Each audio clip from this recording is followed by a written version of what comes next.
Okay, so you were recruited to pretend that he was giving you a prophecy, and he gave you a prophecy, and you did well. Like, hey, that's a word from God, and you were paid. But then he liked you. Guys, look at how they are fooling themselves. Your so-called pastors with their fake miracles. Something needs to be done about this. Even their fake transfers. Rubbish. They pay me. They pay you how much? 5,000. To do what? Now you can prophesy anything you say. Okay, to prophesy anything. In this video, we're breaking down 10 times black pastors were caught using actors for miracles, and by the time you get to number 1, you might find yourself rethinking a lot of what you've seen in church. Number 10, Nana Poku. We're starting off with someone whose second name is deception, Nana Poku. He is a Ghanaian-born pastor, often described as a man of God, whose ministry, Kingdom Prayer Ministry International, operates out of South Africa. Over the years, he has attracted serious accusations and has been exposed for staging miracles, apparently paying people to fake sicknesses and then healing them during church services in order to impress and manipulate followers. The man with the small and no testicles. An instance is a video circulating online showing Poku allegedly healing a man who was said to have balls of stone. Jesus! Father, I thank you. In the name of Jesus. Give me the oil. Apparently, his balls of stone eventually turned into real balls, and he even instructed his workers to privately go confirm the fake miracle. So you were recruited to pretend that he was giving you a prophecy, and he gave you a prophecy, and you did well. Like, hey, that's a word from God, and you were paid. But then he liked you. That's it. Meanwhile, a young man has come out to publicly expose the prophet, saying he was hired to pose as a sick person who needed healing only for the prophet to refuse him his payment. Beyond that, there have been persistent claims from several other people, shared in videos and by individuals online, that Poku pays people to come to services pretending to be ill or afflicted. According to those allegations, he or his associates would pre-recruit fake patients, pay them money, instruct them on how to present their ailment, and then orchestrate showy healings in front of the congregation. One news source even claims he collects 5,000 rand every week to arrange fake miracles for other pastors. So, isn't it pretty clear that it's all an organized scheme? But that's not even half as bad as one of his infamous controversies, which involves a widely circulated video in which he appears to heal a female congregant, not by prayer or laying of hands, but by kissing her passionately during a deliverance session.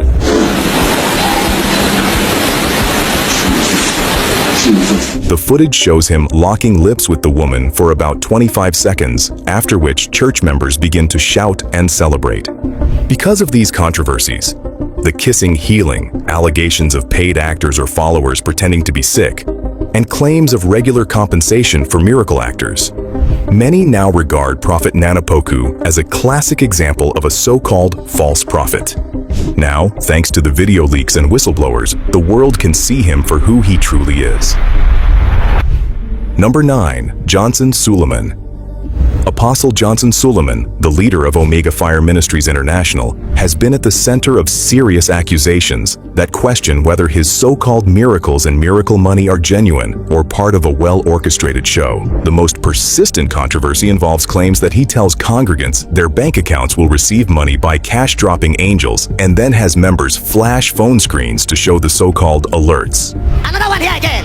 It's your center. Another one here again. It's your center. Papa, $989.70. How much? But in 2021, a YouTuber, Israel Balogan, used clips from 2 of Suleiman's crusades, one in Atlanta, USA, and another in Auchi, Edo State, to argue these miracle alerts were staged. The young man insisted that there was no divine intervention, but it was all a premeditated scheme to manipulate believers. Crediting people account via angels.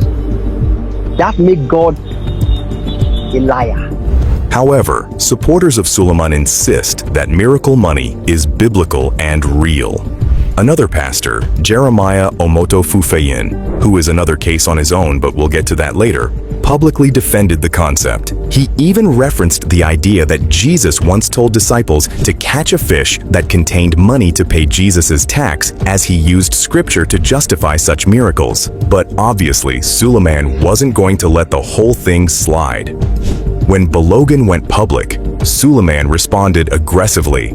His lawyers claimed Balogun had gone beyond mere criticism into defamation and cyber-stalking. That immediately prompted the police to invite and detain Balogun on those charges. The incident sparked outrage as well. Some defended Suleiman's actions as protecting religious leaders, while others saw it as a heavy-handed move to silence a whistleblower. Even beyond the money miracle saga, there have been other dirty scandals tied to this man. A woman once accused Suleiman of sexual impropriety and made some serious claims about a relationship with him.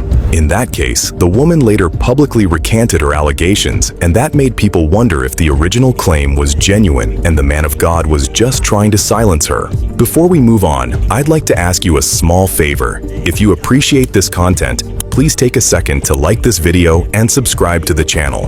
Over 99% of you watch the videos without subscribing. It costs you nothing, but it makes a huge difference to us. Thank you so much. Now, back to the video. Number 8. Lesego Daniel. Pastor Lesego Daniel, the South African founder of Rabboni Center Ministries in Pretoria, is no stranger to controversy. In fact, when people talk about pastors who use shocking methods to prove spiritual power, his name always comes up. One of the most infamous moments was the day he told his congregation to drink petrol, insisting he had miraculously turned it into pineapple juice. Before anyone drank it, another pastor even proved it was real petrol by using it to start a small fire. I want to prove to you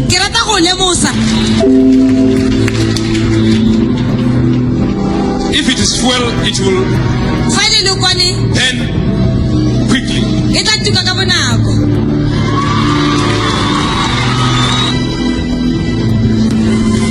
So I'm turning it into a pineapple juice. After that dramatic demonstration, Daniel instructed members to drink the fuel, and shockingly, they did, describing it as sweet. The word is upon it.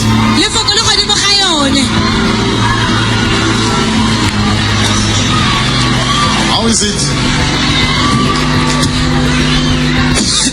There's a lot of fumes, but I don't have any side effect. You feel fine? Yes. You feel fine? Yes. Pineapple juice. How? You want to drink pineapple juice? Okay.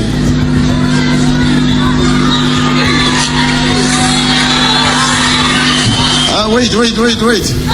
Is it nice? How does it taste like? It's sweet. Is it sweet? Is it nice? Tell me, why are people still in this church? Why? What are they waiting for? Is it not obvious these people are mad? Oh, if men were God. If they never begin, they buy like 5 of these people. Every region, you buy 5, hang their bodies on the road. They no go learn. After this video circulated, authorities and watchdogs publicly raised serious concerns, and in fact, the Film and Publications Board in South Africa ordered him to remove the clip within 24 hours. They also declared it unclassified and warned that it featured harmful, imitative acts that could endanger especially young and impressionable viewers. Beyond the petrol drinking incident, there have also been reports of other disturbing and potentially harmful practices associated with his ministry. For example, congregants being told to ingest live snakes, grass, flowers, or similar substances as part of so-called spiritual Please, guys, any day we won't buy these people. You see this man? Make una leave this one for me. Make una leave this man for me. In response to these practices, some former church members and religious watchdog groups have spoken out, describing the rituals as dangerous, spiritually questionable, and, at times, exploitative. What's even more surprising is that, despite all these incidents, his ministry still has a strong and loyal following. Number 7. Miracle Ajija. They pay you how much? 5,000. To do what? That you can prophesy anything he said. Okay, to prophesy anything. Yeah. On the scale of pastors who get in trouble for faking miracles, Prophet Melody Ajija is way up there.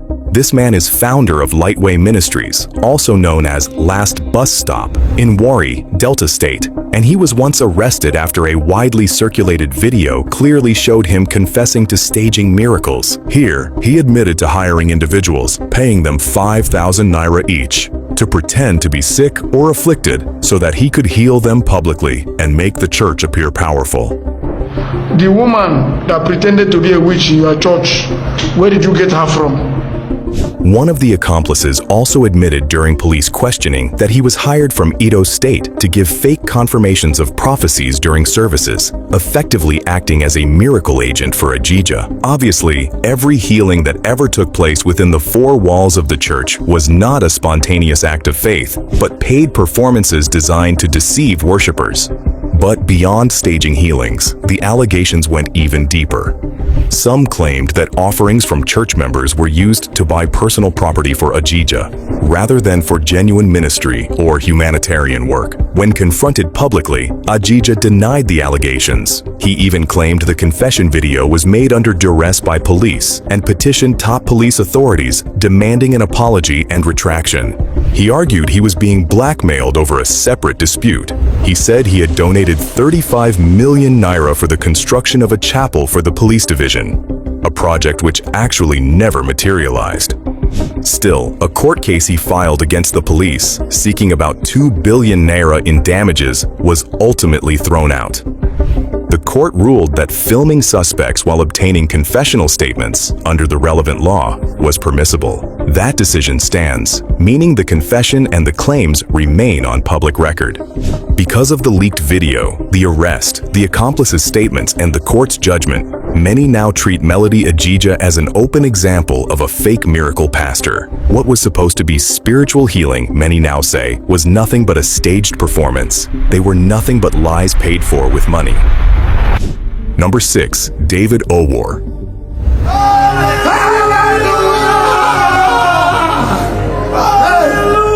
David Owor is a self-styled prophet whose ministry, Repentance and Holiness Ministry, built a reputation on dramatic miracles, healings of cripples, blind, people on crutches, and bold claims even of curing serious diseases such as HIV/AIDS. But over the years, some ex-members and critics have come forward to say Owor's miracles were not divine at all. They are carefully choreographed shows aimed at deceiving believers and profiting from their faith. One of the most popular whistleblower accounts came from a former insider, Kinoti Joseph. He says that while he served as part of Owor's media and social media machinery, where he managed the Twitter army, video editing, blogs, and online campaigns, he saw firsthand how the miracles and prophecies were manufactured for effect. According to Kinoti, the church used video editing teams to doctor footage, suppressed evidence of people whose healings didn't hold up, and actively controlled narratives around miracles. Kinoti claimed they would edit out any cripple who did not sustain walking after a crusade, and that many supposedly healed patients went back to their walking aids once away from the church crusade. As if that wasn't enough, another former member, Yona Okoth, described the church's miracles as computer-generated and stage-managed, not supernatural. Okoth said that after joining the church, he discovered that Owor's preaching against monetary demands was a sham. In practice, members were organized into groups and pressured to give money. Beyond the question of fake healings, Owor has faced serious allegations of financial exploitation and manipulation. One former church pastor claimed that Owor bribed members of parliament with huge sums to defend him after being sued for allegedly defrauding a wealthy woman of properties worth billions of shillings. The woman was said to have abandoned her legal career to follow Owor, then transferred multiple houses and bank accounts to him as part of the church commitment. Many ex-members say that leaving the church was dangerous because the ministry used threats, intimidation, and the police, some of whom were reportedly church members, to silence critics. One former follower alleged that after speaking out, they received harassment, had their social media accounts attacked, and in some cases, were threatened or approached physically. In fact, critics also point to a pattern. After Owar's big crusades, some hospitals and morgues reportedly saw more deaths among attendees who abandoned medical treatment in favor of faith healing. Of course, that's especially dangerous for those with chronic conditions or diseases like HIV/AIDS. One activist, Boniface Mwangi, publicly accused Owar of brainwashing vulnerable sick people and leading to unnecessary deaths, saying many left hospitals and believed they were healed only to die later. Of course, defenders of Owar's ministry deny these charges. The church repeatedly rejects malicious, unverified rumors, insisting miracles are real and spiritual, not disinformation meant to harm them. But the testimonies of insiders and critics, plus the lack of sustained medical proof for many of Owar's dramatic claims, leave a cloud of suspicion. Number 5. Tony Anthony. A while ago, Pastor Tony Anthony was involved in a really big mess. An actor named Bose Olasunkanmi, a 44-year-old woman, was supposedly healed by Anthony in 2019.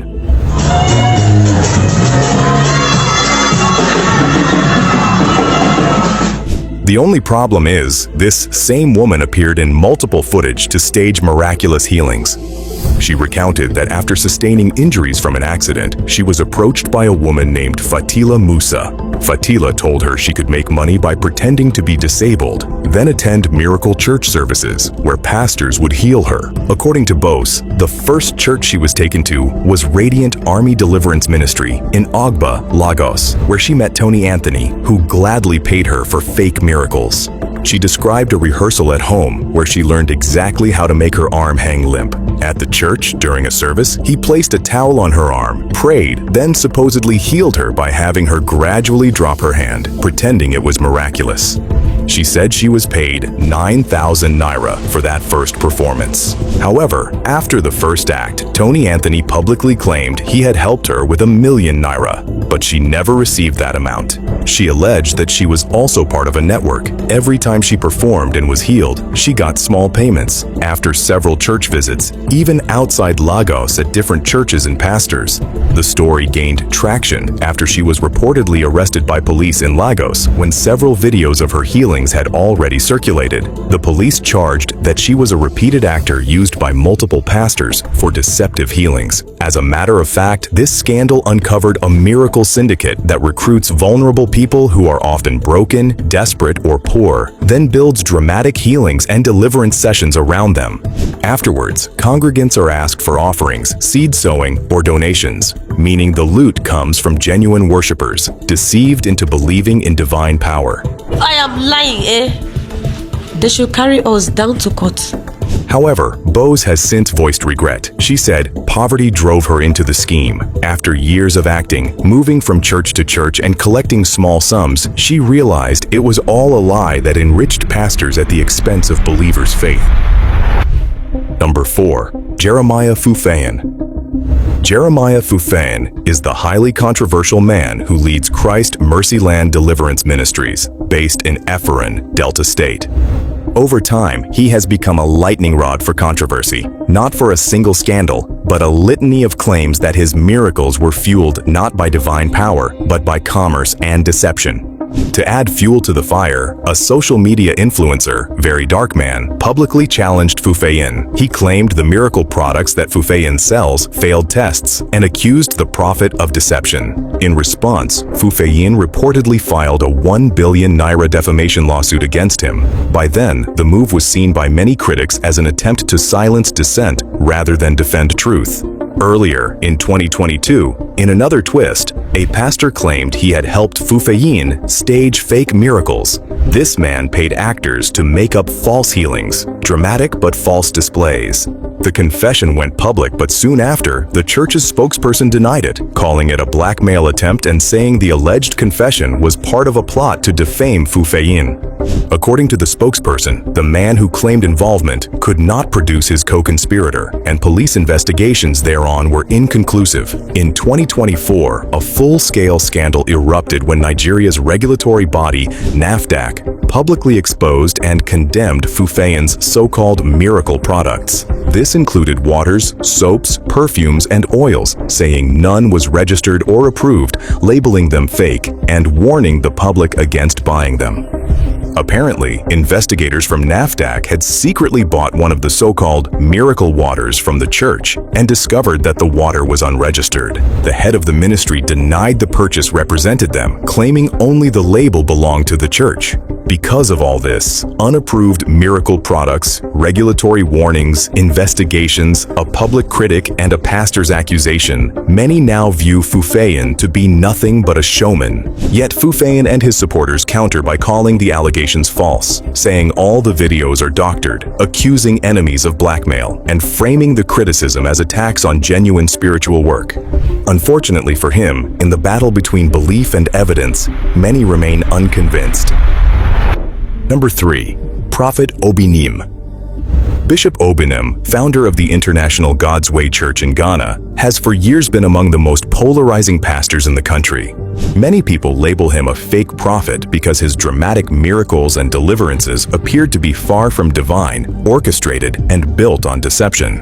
One of the strongest public exposés came through a media personality named Kennedy Agyapong, who in 2020 uncovered a miracle syndicate supplying agents to pastors like Obinim.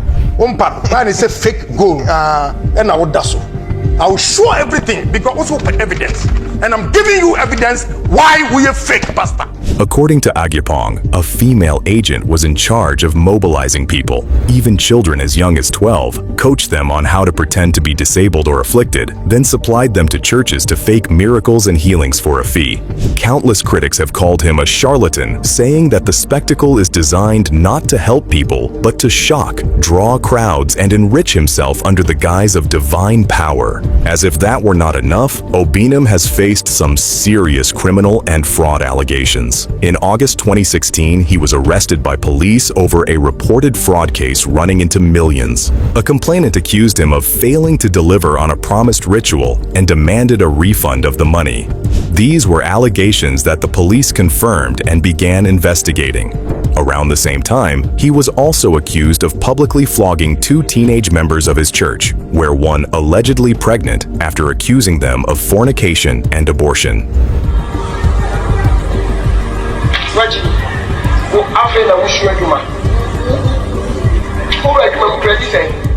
The flogging was aired on the church's TV and social media, prompting a formal complaint to the domestic violence unit by government officials. In public, Obinim has fiercely denied allegations that his miracles are fake. In a statement in 2025, he swore he has never staged a single bogus healing just to impress people. Detractors say what Obinim runs is less a church and more a business built on fear, spectacle, and manipulation, where he preys on the poor, the desperate, those seeking miracles. Number 2. Chris Oyakhilome. Chris Oyakhilome, founder of Christ Embassy, has long been loved, honored, and respected and celebrated by supporters of dramatic miracles and healings. But over the years, some former members and insiders have come forward claiming those miracles were nothing more than staged performances.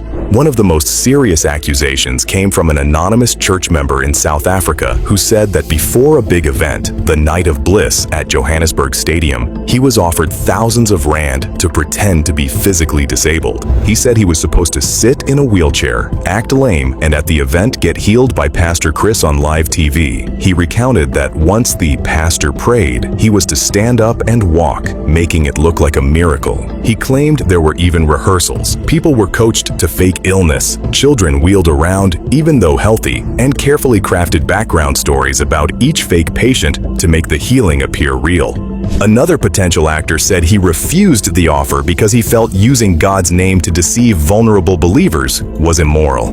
These allegations, of course, started a major scandal. Reports across the media accused Chris of running a kind of miracle syndicate, hiring people to fake sickness, orchestrating miracles for public shows, and exploiting faith for attention and money. Beyond fake miracle claims, critics point to other controversies. Oyakhilome has often been criticized for preaching a prosperity gospel. He's been caught several times telling followers that giving money, seed offerings, or donations will result in divine financial rewards, health, and success. Also, the lavish lifestyle attributed to him and his ministry has drawn scrutiny. Some say that while ordinary members give sacrificially, often under emotional pressure, the church's leadership benefits immensely. Supporters and loyal members naturally reject these accusations. They insist the healings are real, miracles divine, and that critics are either jealous or spreading lies. But the testimonies of supposed insiders and ex-members, alongside the strange patterns in the miracle events described, cast serious doubt in the eyes of many watchers. The story of Chris Oyakhilome becomes not just about faith or church leadership, but about power. The power to influence, to promise hope, to shape belief, and, according to critics, to manipulate desperation for profit. Number 1. Alf Lukau.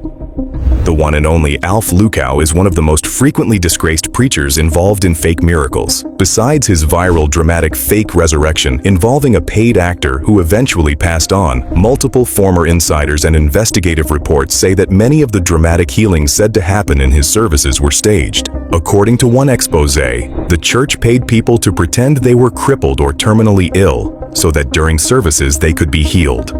One woman in particular, identified only as Grace, stated that she was told she would be paid roughly 3,500 South African rand to act as a cripple and then stand up and be healed on camera. Another former participant, Samantha Revisai, said she was asked to fake being HIV positive for 3 years, then appear cured in public after a prayer session. She denied ever having been ill. According to those who admitted involvement, such as a man named as a recruiter, some recruits were coached in how to act, pretending to have disabilities or serious diseases, then coming forward after prayer as if miraculously healed. What made you leave the church? Because of stuff that he did, that fraudulent stuff that this man do. I don't want to mention these things here because obviously there's also consequences for what I say. More than one former church member said they were told to film testimonials designed to look like genuine miracles for use on the church's own media channels. This obviously amounts to exploitation, using the hopes and desperation of poor or vulnerable people, often immigrants or those in financial need, to manufacture spectacular healing events meant to draw donations and new believers. It's playing with the mind of our people, our innocent people, just to graduate to make money. It's not about church, it's about how to make money. Despite these allegations, both the church and Lukau's representatives have insisted that the miracles are real. They deny paying actors or staging illnesses and say all healings are genuine spiritual workings. Now, all these accusations, paid actors, fake illnesses, pretended cures, place Lukau's ministry among the most controversial faith-healing churches in South Africa. Whether one believes in spiritual healing or not, the evidence from former members, leaks, and media investigations paints a picture of a ministry that may have prioritized spectacle and money over genuine compassion or truth. If you made it this far, thanks for watching. Go ahead and hit that subscribe button so you don't miss the next breakdown. There's plenty more happening behind the scenes in places people never expect.